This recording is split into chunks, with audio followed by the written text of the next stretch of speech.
Gente do céu! Acabei de ler A Garota do Lago, do Charlie Dolia. Será que é esse nome que eu pronunciei correto, gente? Diz aí, produção. Bem, a produção disse que eu pronunciei corretamente. Uma publicação da Faro Editorial.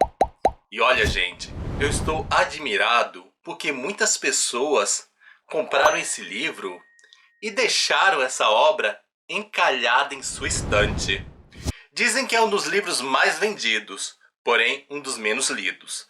Mas, pelo que eu tenho visto, apesar de ter muitas pessoas com o livro encalhado, não é um dos livros menos lidos. Há muitas resenhas, há muitas pessoas falando. Só tem uma coisa que eu não consigo compreender. Aliás, duas coisas. A primeira eu já disse, que é por que esse livro fica encalhado, e eu também estou muito, mas muito arrependido de ter deixado essa obra encalhada na minha estante. E a outra é, como é que uma pessoa em sã consciência pode não ter gostado desse livro? Em minha opinião, um dos livros mais perfeitos. É comum em alguns livros de suspense encontrarmos pontas soltas quando os mistérios são desvendados. Nem tudo é clarificado para as pessoas, mas eu posso lhes garantir que A Garota do Lago não deixa nenhuma ponta solta. O livro é bem escrito, o livro é todo redondinho, o livro é bem fechadinho, ele vai jogando perguntas no decorrer da trama, mas as respostas vão vindo e o livro vai nos surpreendendo. Uma coisa também que eu notei que eu achei maravilhoso é que a obra é narrada em terceira pessoa. E eu posso lhes dizer também que esse narrador é um tremendo de um safado, gente. Ele vai lá, ele conta a coisa pela metade para deixar a gente curioso, sabe? E ele conta de um jeito para deixar a gente bem na dúvida, pra gente pensar, é isso, mas não é isso, sabe? Aí você de repente é surpreendido. Mas esse é um tipo de safadeza que eu amo. Adoro narradores assim, que fica jogando esse mistério, mas que depois dessa espécie de brincadeira, eu diria isso que isso é uma brincadeira, ele vem e dá a respostinha pra gente, pra até esfregar na nossa cara. Tá vendo, seu bobo? Tá vendo, sua boba? Pensou que era isso, mas não é nada disso. É outra coisa. Às vezes até senti aquela sensação do narrador estar falando aquela coisa da infância da gente. Enganei o bobo na casca do ovo. E só faltou responder. Eu comi o ovo, você comeu a casca. Mas enfim, é um livro tremendo de suspense. E apesar dos gatilhos, eu diria que você deveria fazer um esforço e ler essa obra. Aliás, os gatilhos desse livro não são tão fortes assim, em comparação aí com muitos livros. Eu, pelo menos, não tive nenhuma reação física de ficar me contorcendo. Na realidade, eu fiquei bem satisfeito com essa leitura. A leitura do livro A Garota do Lago acabou também me despertando sensações semelhantes aos 13 Porquês. Já ouviram falar dos 13 Porquês? Livro famoso e que ficou mais famoso por conta da série da Netflix. E também me lembrou um pouquinho do livro Livrai-nos do Mal, que foi a minha leitura anterior. Se você não assistiu a resenha de Livrai-nos do Mal, acredito que você também está perdendo. Mas enfim, por que ele lembra o livro Livrai-nos do Mal? Porque todos os capítulos têm o nome do personagem e tem a data. E o Livrai-nos do Mal segue essa estrutura. Tem o nome de uma personagem e a data. Se bem que aqui, praticamente, os capítulos são reduzidos a 2 personagens. Só lá para o final da história que alguns capítulos têm o título de outros personagens com a data. Mas, em primeiro lugar, é focado em 2 personagens da trama. Então eu senti essa semelhança lá com o Livrai-nos do Mal, que tem essa estrutura. A semelhança dos 13 porquês é... Isso não é spoiler nenhum, gente. Já posso falar dos 13 porquês e falar daqui é que a história já começa com a morte da personagem. 13 porquês começa com isso. Só que aí, depois da morte dela, vai contando por que ela morreu. Então você vai vendo a protagonista sendo desvendada, tendo seus mistérios desvendados, com uma tristeza, porque você sabe que ela vai morrer. Então a personagem dos 13 porquês, ela é uma personagem cativante, apaixonante, você quer ver ela viva e você já sabe que ela vai estar morta. E aqui nós temos uma personagem, que é a Garota do Lago, justamente, que aparece no início, tendo a sua morte, e nós conhecemos a história dela com uma espécie de dor. Mas ao mesmo tempo que nós temos essa dor, nós temos certas alegrias, porque a história da Garota do Lago é bem fascinante. E complementando, eu vou lhes dizer o seguinte: bota fascinante nisso. O livro inteiro é um fascínio só. Mas antes de adentrar, de dar mais detalhes sobre a trama, vamos falar um pouquinho a respeito do título. Apesar do título ser chamativo, A Garota do Lago, porque houve também uma época aí que tinha a Garota do Trem, a Garota do Espelho, a Garota não sei do que, a Garota do Calendário. Tiveram uma porção aí de livros com o título A Garota. Eu acredito que o tradutor quis pegar essa onda e colocou a Garota do Lago. Tem lago na história? Tem, mas eu acho que a Garota do Lago não é o melhor título, embora seja chamativo. Mas eu acho que a Garota do Lago ainda é melhor do que a tradução literal do título. O título original é Summer Lake. Summer Lake significa Lago do Cume. Então você imagina um livro, Lago do Cume? Não, não é legal. E quando fala de Summer Lake dentro da obra, eles não traduzem. A palavra, o termo Summer Lake, é repetido várias vezes aqui nesse livro. Esse termo é repetido por quê? O que é Summer Lake na realidade? Summer Lake é o nome da cidade onde a Garota do Lago morre. Então fala, estamos em Summer Lake, vamos para Summer Lake. Então seria também um título que não valeria muito a pena traduzir Lago do Cume. Eu acho que se eles quisessem colocar algo mais próximo do título original, deixava Summer Lake e ficaria de bom tamanho. Mas eu ainda, pensando bem, acredito que A Garota do Lago e Summer Lake não são títulos adequados e eu não consegui pensar num título bom para o espetáculo que é esse livro. Essa é a verdade. Eu não sei que título eu daria, mas eu não deixaria nem A Garota do Lago, nem Summer Lake, nem Lago do Cume. Eu pensaria em um novo título para fazer mais sentido aí com a obra. A história vai começar já nos contando uma tragédia. Nossa, e começando com uma tragédia também me lembra Livrai-nos do Mal, que começa com um homem decapitado, me lembra os 13 porquês, porque começa com uma menina morta. E aqui nós temos uma cena em que uma das protagonistas, que é a Garota do Lago, a Becca, ela está indo para sua casa em Summer Lake. Antes disso ela tinha ficado numa espécie de cafeteria, ela tinha refletido e ela volta para sua casa para estudar. E ali ela está muito tranquila, na sua casinha, sossegada. E ela está aguardando uma pessoa que vai chegar no dia posterior à data que ela está, naquele momento. Ela está ali aguardando essa pessoa, pensando, sonhando.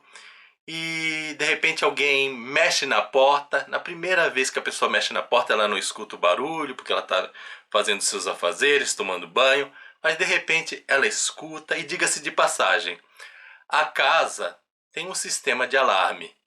E ela já pensa, ele chegou mais cedo. E ela vai lá até a porta, olha pela janelinha do lado e vê um homem. E ela já reconhece esse homem e ela fica feliz com a entrada desse homem, com a chegada desse homem. E é o que ela faz? Ela desliga o seu alarme.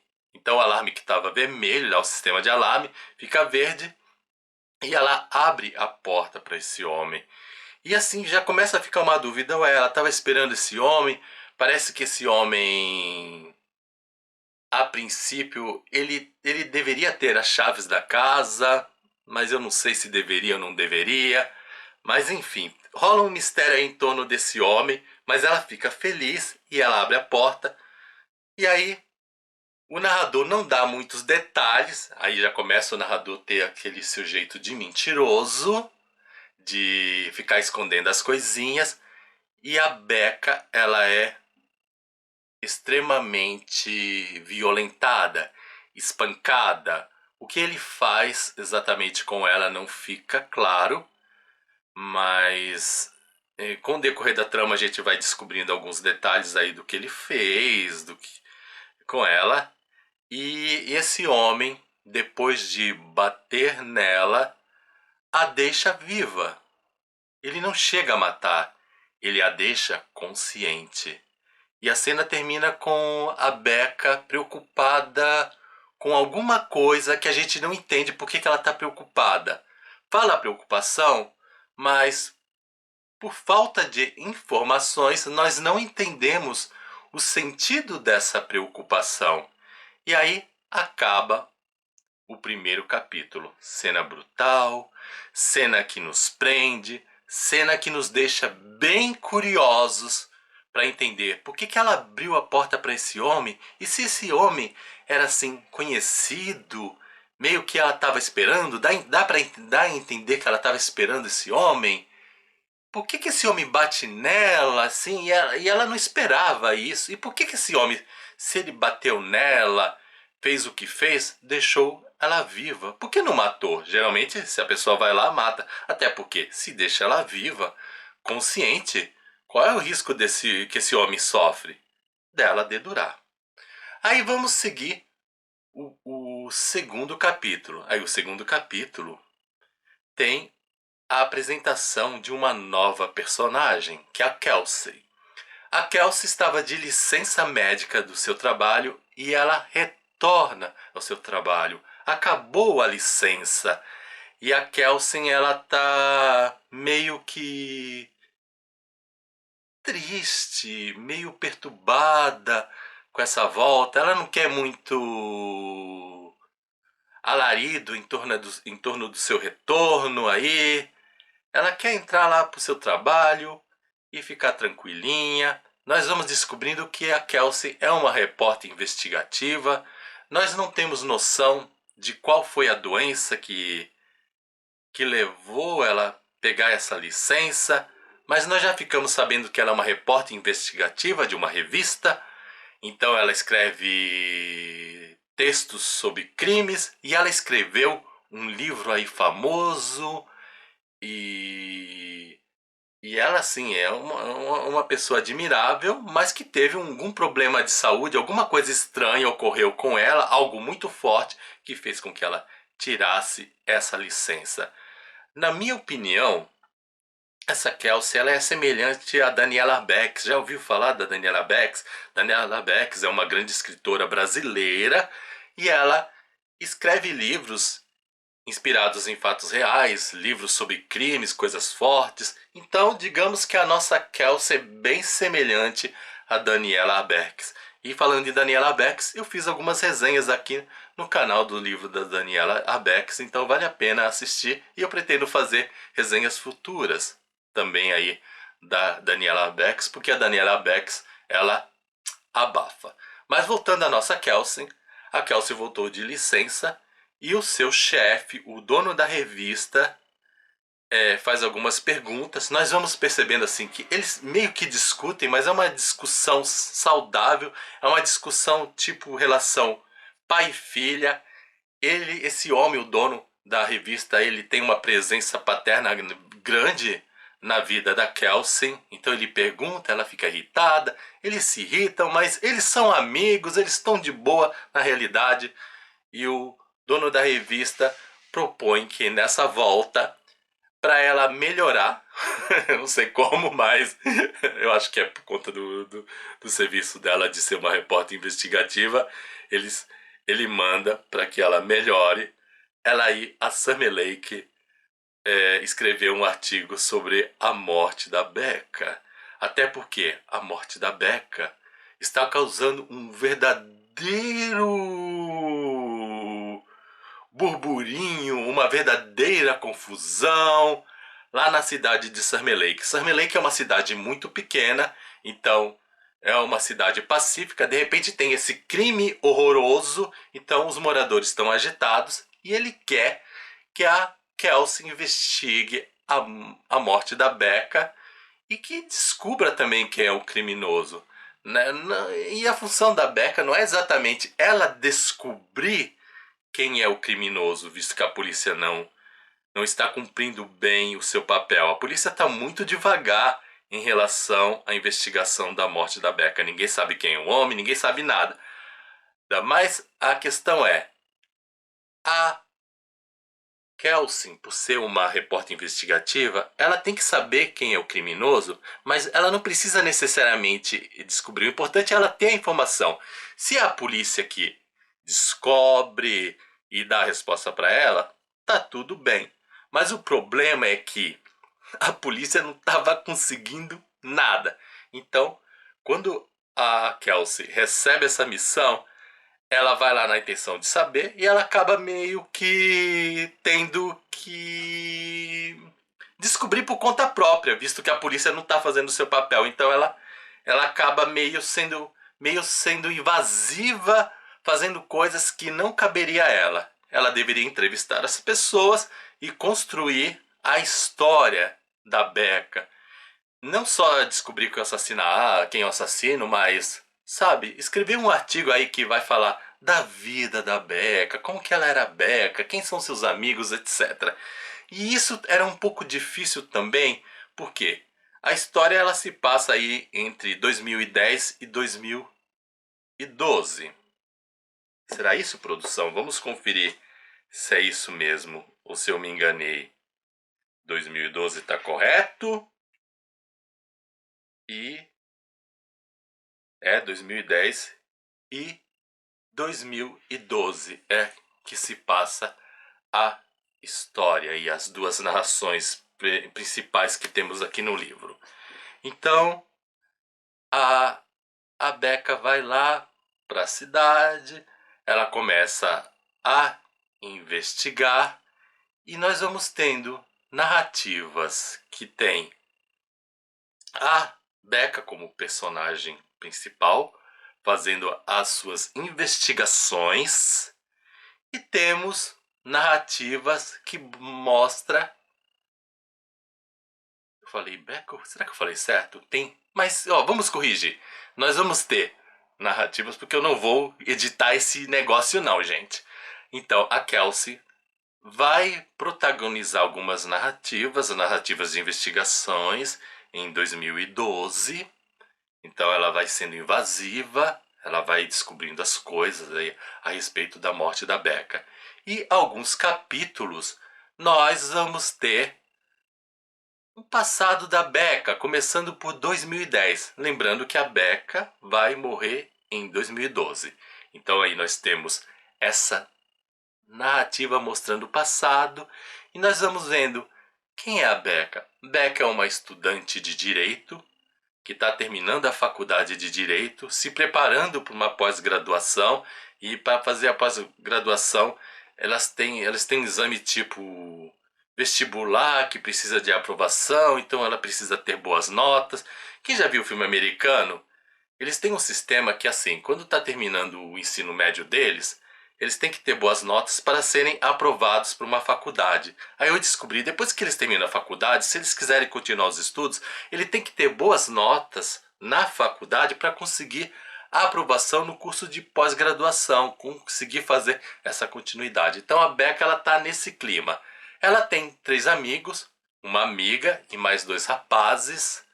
Eles têm uma amizade assim muito grande, eles são muito cúmplices e nós vamos vendo uma Becca feliz, uma Becca também que tem uma espécie de dedo podre também para pegar rapazes, ela se apaixona, ela é atraente e por ser muito liberta, às vezes os rapazes confundem as coisas porque a Becca é bonita.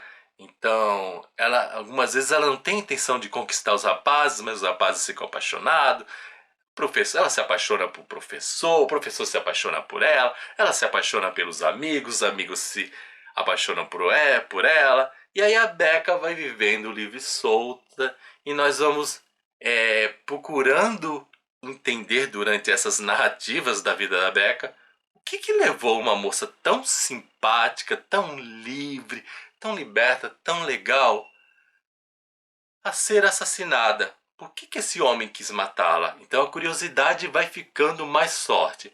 Aí vamos seguindo também, paralelamente, as narrativas da investigação da nossa Kelsey.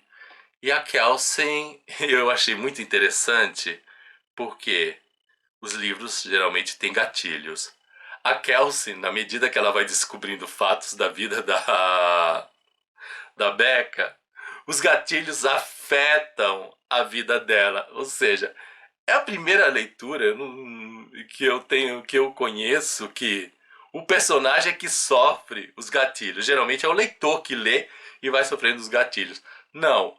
A Kelsey, ao conhecer a vida da Becca, ela vê determinadas situações que são gatilhos para ela e ela já começa a ficar perturbada, ela começa a ficar triste, ela entra numa deprê e ao mesmo tempo que ela entra nessa deprê, ela sente a responsabilidade de querer desvendar realmente quem matou a Becca e fazer justiça. E como as tramas vão se desenvolvendo paralelamente, é legal porque a Kelsey está fazendo investigação e às vezes nós percebemos, olha, a Kelsey está quente. Não, a Kelsey tá fria. Às vezes a Kelsey descobre alguma coisa, mas nós que temos a vida aí da Becca, Kelsey, você mandou mal. Isso é legal, porque as pessoas quando estão lendo livro de investigação e a investigadora ou o investigador descobre alguma coisa, as pessoas acham, não, é isso mesmo. Aqui não, aqui você tem a verdade. Não é isso não. A Kelsey errou. A Kelsey mandou mal. Não, a Kelsey tem razão. Ou então você fica assim, fica até com raiva. A Kelsey vê a cena do jeito que é, da mesma forma que nós vemos, e nós temos a conclusão correta, mas a Kelsey conclui algo totalmente fora. Às vezes dá até raiva da Kelsey. Por que, Kelsey, você tá pensando isso? Kelsey, pensa bem! Dá vontade de chegar e dar uns tapas na cara da Kelsey. Ô, sua burra! Não é isso, mulher! Sua boba, o que tá vendo com você? É bem nesse estilo. E apesar de todas as tragédias aí, da violência, da morte, você acaba de vez em quando dando umas risadas. Talvez não seja correto rir numa situações dessa, mas fazer o quê? Não dá pra segurar quando a Kelsey manda mal. Mas na maioria das vezes a Kelsey não manda mal, a Kelsey manda bem. E aí a história prossegue. Becca com as amizades, com a sua vida meio cor-de-rosa, às vezes um cor-de-rosa com umas manchas que sujam essa beleza, esse paraíso, essa coisa de Alice do País das Maravilhas, da Becca. E de repente nós vamos vendo a Kelsey ali na cidadezinha investigando, ela se apaixonando pelo médico bonitão, ela fazendo amizade com a dona de uma cafeteria, e o médico bonitão e a dona da cafeteria, eles são bem importantes aí na vida da Kelsey para ajudar a desencilhar, a solucionar esse crime. O engraçado é que eles vão tendo avanços, a polícia que deveria investigar o crime aí em torno da Becca é muito devagar e a polícia parece mais preocupada com essa repórter investigativa de prender a repórter aí, vai surgir no momento que eles começam meio que a perseguir a repórter e o médico e a dona da cafeteria, que aí é a Rai, que na realidade não é dona, mas é quase uma dona. A Rai tá ali ajudando os dois a fugir da polícia.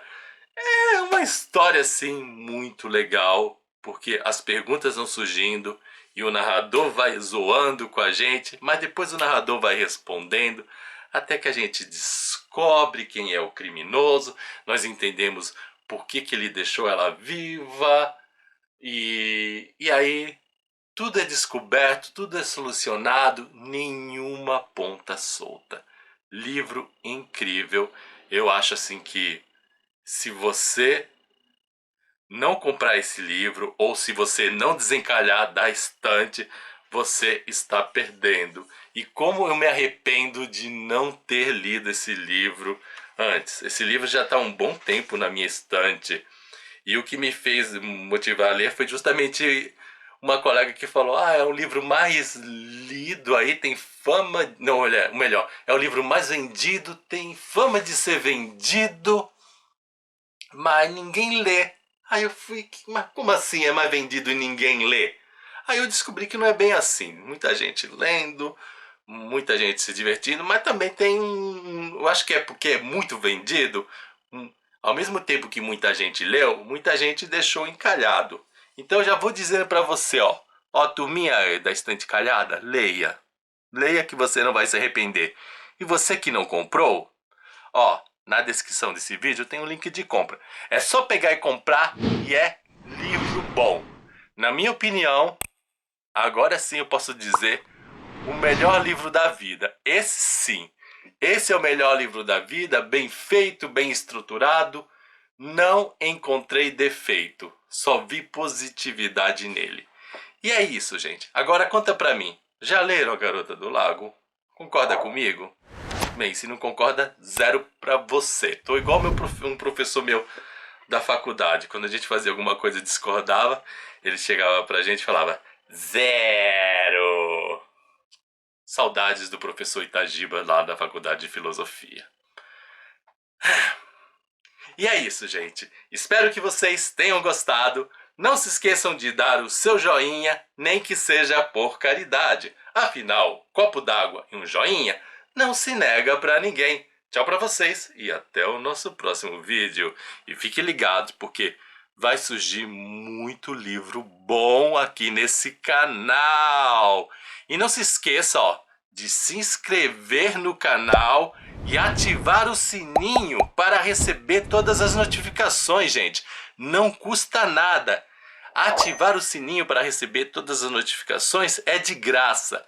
Além do mais, eu não vou mais postar os meus vídeos em horários regulares. Então quem não ativar o sininho vai ficar perdendo. Se bem que, não recebeu notificação? Já conhece o canal? Vem de vez em quando fazer uma visitinha como não quer nada. Abre, se tiver novidade, assiste o vídeo novo. Se não tiver, eu duvido que vocês tenham assistido os vídeos passados. Então, assiste Livrai-nos do Mal, assiste outro vídeo de resenha, assiste um vídeo que você já assistiu. Vídeo é o que não falta aqui no canal do Filósofo dos Livros. E deixe sua contribuição com os comentários. Eu gosto muito de saber o que vocês estão pensando a respeito do canal. É claro que tudo tem que ser sem ofensa. Pode discordar, pode criticar, mas sem ofensa e com total respeito. Agora sim, fui!